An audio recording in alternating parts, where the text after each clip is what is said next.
आणि ऐक, हे दिवसभर तसंच ठेवायचा, पुसायचा किंवा मिटवायचा प्रयत्न करायचा नाही. टेंडर हवं आहे ना तुला, मग दिवसभर हे असंच मिरवायचं, कळलं? निघ.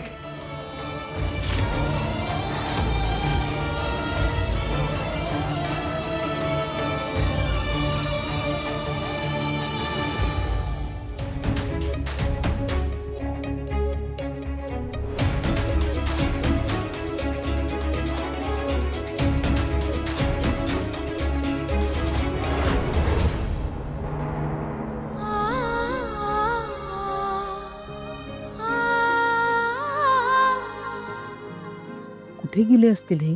बाबांनी काही का सांगितलं नाही? पण बाबा तर माझ्याशी खोटं बोलणार नाहीत. हे जर तिथे असते तर बाबांनी नक्की मला सांगितलं असतं. हे जर इथेही नाही आहेत तर मग गेले कुठे? बाबा पण मला जरा रागातच वाटले. नक्कीच काहीतरी झालंय जे बाबांनी मला सांगितलं नाहीये. देवा, काय करू मी? अशात क्लासला जायची इच्छा सुद्धा होत नाही. नाही अनु, पण क्लासला तर जावंच लागेल. आधीच खूप खाडे झालेत.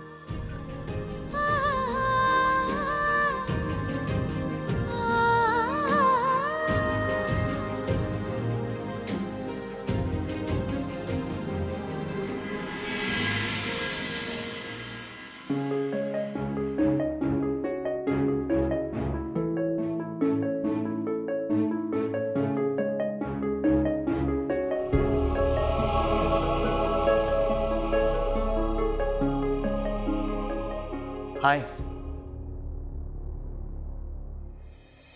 हाय. काही प्रॉब्लेम आहे का? नाही.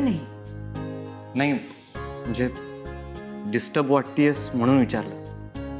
ऊन आहे ना, म्हणून दमलेली दिसते.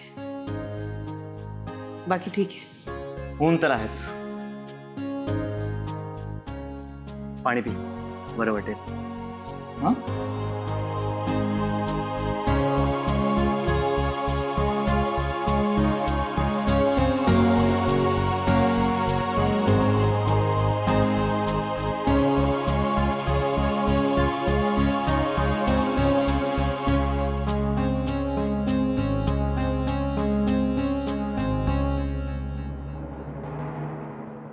Good afternoon, ma'am. Good afternoon.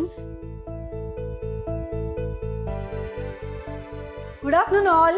Good afternoon ma'am. Sit down.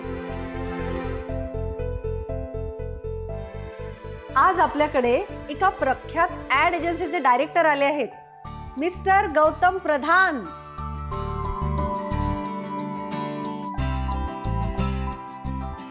मी सगळ्यांच्या वतीने त्यांचं स्वागत करते.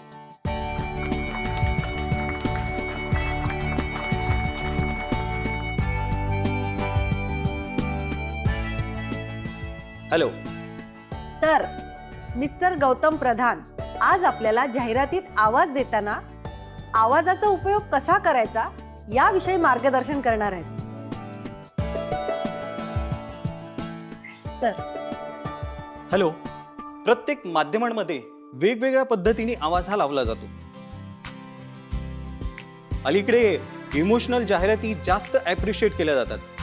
तेव्हा बातम्या देताना कसं बोलायचं, एखाद्या कार्यक्रमाचं सूत्रसंचालन करताना कसं बोलायचं, जाहिरातीला आवाज देताना आपण कसं बोलायचं याचं नॉलेज आपल्याला असायला हवं. आता तुम्ही शिकत असलेला विषय रेडिओ जॉकी.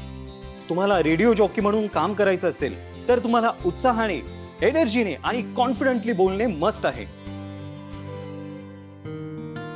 समोर जो कोणी असेल त्याच्याशी तुम्हाला संवाद साधता आला पाहिजे आणि हे सगळं इतकं सहज बोलता आलं पाहिजे की ऐकणाऱ्याला असं वाटलं पाहिजे की तुम्ही त्याच्या जवळ बसून बोलत आहात. तुमचा उत्साह, तुमचा आत्मविश्वास, तुमची एनर्जी आणि पॉझिटिव्हिटी ही श्रोत्यांची झाली पाहिजे.